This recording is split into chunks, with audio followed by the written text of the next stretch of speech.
مجھے امید ہے کہ آپ ہماری اس گزارش کو قبول کریں گے اور اس پر عمل کرنے کی کوشش کریں گے۔ مائک نمبر 1 میں کوئی بھائی کھڑے ہیں، آپ سوال کیجئے۔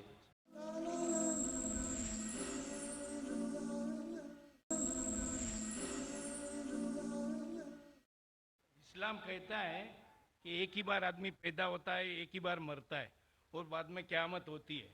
لیکن آپ دیکھیں کہ دنیا میں کہ کوئی بہرا منہ مطلب ڈیف اینڈ ڈمب ہوتا ہے پیدا ہوتے ہی، بلائنڈ ہوتا ہے، ہینڈیکیپ ہوتا ہے، جس کا پیر بھی نہیں رہتا ہے، اور تو ایسا کیوں ہے؟ اور دوسرا بات یہ بھی ہے کہ مرنے کا بھی طریقہ سب کا الگ الگ ہے۔ کوئی ایکسیڈنٹ میں مر جاتا ہے، کوئی رائٹس میں مرتے، کوئی کیا نیچرل وے سے مرتا ہے، تو ایسا کیوں ہے دنیا میں؟ مہیش بھائی کا سوال ہے کہ اسلام میں ہم اس دنیا میں ایک بار آتے، پھر مرتے، پھر قیامت پہ پھر سے اٹھائے جاتے، اس دنیا میں ایک بار آتے، تو ایسا کیوں کہ کوئی لوگ جو پیدا ہوتے ہیں، کوئی اپائش پیدا ہوتے، کس کی ٹانگ نے، کس کے ہاتھ نے، ایسا کیوں؟ کوئی لاچار پیدا ہوتے۔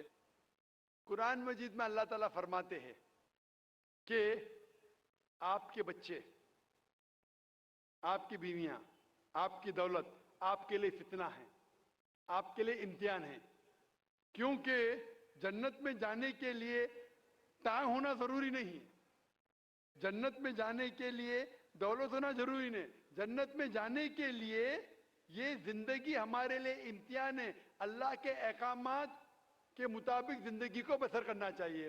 قرآن مجید میں اللہ تعالیٰ فرماتے ہیں سورہ ملک میں، سورہ نمبر 67 آیت نمبر 2 میں، الذی خلق الموت والحیات، اللہ سبحانہ و تعالیٰ نے موت اور زندگی پیدا کی ہے تاکہ آپ کو جانچ سکے آپ میں سے اچھے اعمال والے کون ہیں۔ تو یہ زندگی ہمارے لیے ایک امتحان ہے۔ آپ کا اچھا سوال تھا کہ کیوں کچھ انسان پیدا ہوتے اپاہج، کوئی بیمار، کوئی اچھے صحت مند، کیوں؟ اس کی وجہ ہے کہ جب آپ ایگزامینیشن میں بیٹھتے ہیں، ہر سال ایگزامینیشن پیپر بدلتا ہے کہ نہیں؟ اگر آپ کہیں گے کہ ہر وقت پیپر سیم رہنا چاہیے تو ٹیسٹ کدھر، ایگزامینیشن کدھر؟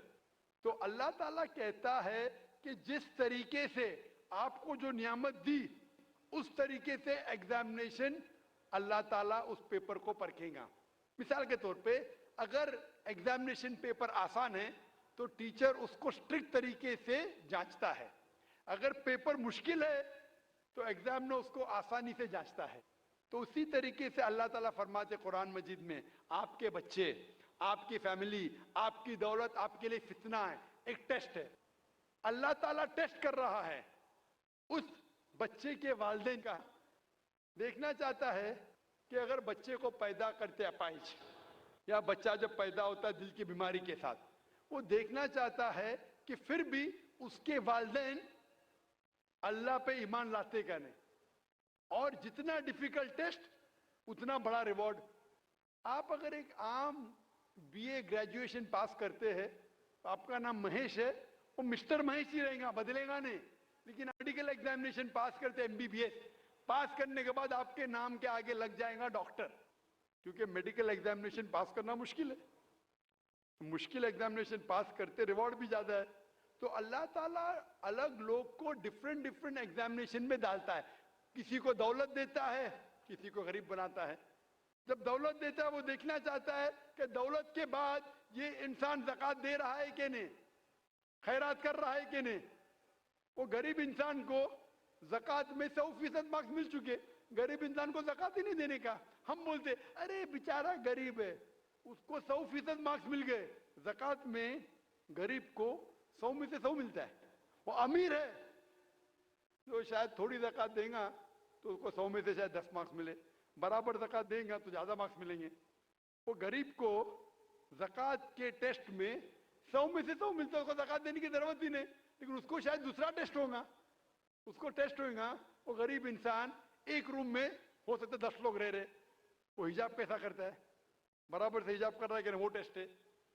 ہو سکتا ہے انسان امیر ہے، اس کا بیٹا جیسے آپ نے کپائش پیدا ہوتا ہے، تو اللہ تعالیٰ دیکھنا چاہتا ہے کہ اس امیر انسان کو میں نے دولت دی، عیش و آرام دیا، ابھی اس کے بچے کو اپائش پیدا کرتا ہوں، دیکھنا چاہتا ہوں کہ یہ پھر بھی اپنے رب کی عبادت کرتا ہے کہ نہیں۔ جو آدمی کمزور ہے وہ بولیں گے ارے کیا یہ اللہ تعالیٰ